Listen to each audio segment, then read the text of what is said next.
नमस्कार दोस्तों, मैं प्रिंस। दोस्तों, बिहार पुलिस का नोटिफिकेशन आपने देख लिया होगा और नोटिफिकेशन के अंतर्गत बहुत सारी बातें आप समझ गए होंगे, लेकिन कुछ बातें ऐसी है, बहुत सारे बच्चे अभी भी नहीं समझ पाए हैं कि क्या मैं इस फॉर्म को ऑनलाइन कर सकता हूं या नहीं कर सकता हूं। आज उन्हीं बातों में से मैं आज के इस वीडियो में बताऊंगा कि बहुत सारे बच्चे ऐसे हैं जो लोग मैट्रिक करके डिप्लोमा किए हैं, इंटरमीडिएट किए ही नहीं हैं। बहुत सारे ऐसे भी बच्चे हैं जो मैट्रिक करके ITI कर लिए हैं। इसके अलावा कोई संस्कृत विद्यालय से कोई डिग्री ले लिया है, या मैट्रिक करने के बाद यानी कि इंटरमीडिएट ना करके कोई अलग अलग डिग्री ले लिया है, 2 वर्षीय 3 वर्षीय। तो ये लोग फॉर्म को ऑनलाइन कर सकते हैं कि नहीं। तो आज के इस वीडियो में यही चर्चा करूंगा। अगर पहली बार चैनल पे आए हैं तो चैनल को कर लीजिएगा सब्सक्राइब, ताकि जो भी मैं वीडियो लेकर आऊँ सबसे पहले आप तक मिल सके। तो चलिए बिना देर किए हुए शुरुआत करते हैं और एक एक करके आपको हम बताने की कोशिश करते हैं और लेकर चलते हैं आपको स्क्रीन पर। दोस्तों, हम सबसे पहले नोटिफिकेशन को देख लें और नोटिफिकेशन में क्या बताया गया है कि योग्यता क्या होना चाहिए, और उसके बाद हम बातें करते हैं कि जो डिप्लोमा वाले लोग हैं या ITI वाले लोग हैं वो लोग फॉर्म को ऑनलाइन कर सकते हैं या नहीं।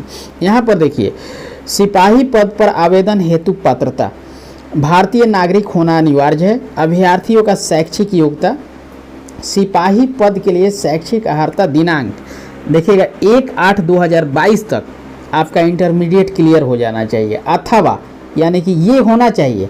अगर ये नहीं है तब, अथवा का मतलब ये हुआ कि इसके अलावा ये अगर किए हैं तो बिहार राज्य सरकार के मदरसा बोर्ड द्वारा, देखिए यहाँ पे क्लियर बताया जा रहा है मदरसा के बारे में, मदरसा बोर्ड द्वारा निर्गत मौलवी प्रमाण पत्र, अगर आपके पास मौलवी प्रमाण पत्र है तो भी आप, अथवा बिहार राज्य के संस्कृति बोर्ड यानी कि बिहार राज्य का जो संस्कृत बोर्ड है द्वारा निर्गत शास्त्री अंग्रेजी रहित अथवा आचार्य अंग्रेजी रहित, यहाँ पे अंग्रेजी सहित दिया गया है। जो शास्त्री का अगर आप हैं तो अंग्रेजी सहित, आचार्य जो लोग हैं तो वो लोग अंग्रेजी रहित प्रमाण पत्र अथवा राज्य सरकार द्वारा मान्यता प्राप्त अन्य समकक्ष शैक्षिक अर्हता होगी।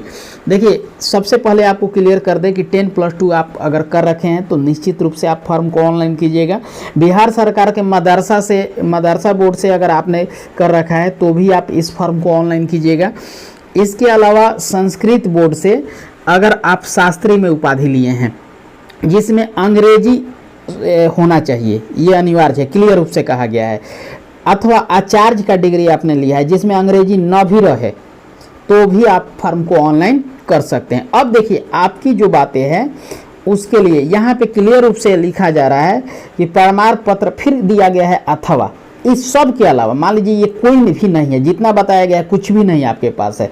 अब कहा जा रहा है राज्य सरकार द्वारा मान्यता प्राप्त अन्य समकक्ष शैक्षिक अर्हता, अगर आप राज्य सरकार से इसके समतुल्य यानी कि 10+2 के इक्विवेलेंट कोई भी डिग्री प्राप्त किए हैं, जैसे कि आपने डिप्लोमा कर रखा है या आप इसके समतुल्य कोई भी डिग्री अगर कर रखे हैं 10th करने के तुरंत बाद, तो आप इस फॉर्म को ऑनलाइन निश्चित रूप से आप कर सकते हैं। इसमें कोई भी डाउट नहीं है कि आप नहीं कर सकते। यानी कि मैं क्लियर रूप से आपको बता दूं कि अगर आप डिप्लोमा कर रखे हैं तो निश्चित रूप से आप इस फॉर्म को ऑनलाइन कीजिएगा, छोड़िएगा मत, और बढ़िया से तैयारी करके आप एग्ज़ाम को दीजिए। अगर 10th करने के बाद अगर आपने ITI भी कर रखा है 2 वर्षीय 1 वर्षीय नहीं, 2 वर्षीय अगर कर रखा है तो भी आप फॉर्म को ऑनलाइन कर सकते हैं, क्योंकि 10th के समतुल्य 10th के बाद आप 2 वर्ष का कोर्स कर लिए हैं तो 10+2 के इक्विवेलेंट आपका हो गया। तो इस सभी के अलावा अगर आपके पास कोई न्यू डिग्री है जो कि आपके समझ में नहीं आ रहा है कि क्या मैं फॉर्म को ऑनलाइन कर सकता हूं कि नहीं, तो लिख डालिए कमेंट पर और हमसे पूछ डालिए अपने प्रश्न। मन का कोई भी प्रश्न बिहार पुलिस से संबंधित हो आप कीजिए, मैं कोशिश करूंगा हर एक प्रश्न का जवाब देने के लिए। पहली बार अगर चैनल पर आए हैं तो चैनल को कर लीजिएगा सब्सक्राइब, ताकि जो भी मैं वीडियो लेकर आऊँ सबसे पहले मिल सके। तो मिलते हैं नेक्स्ट वीडियो में, तब तक के लिए जय हिंद, वंदे मातरम।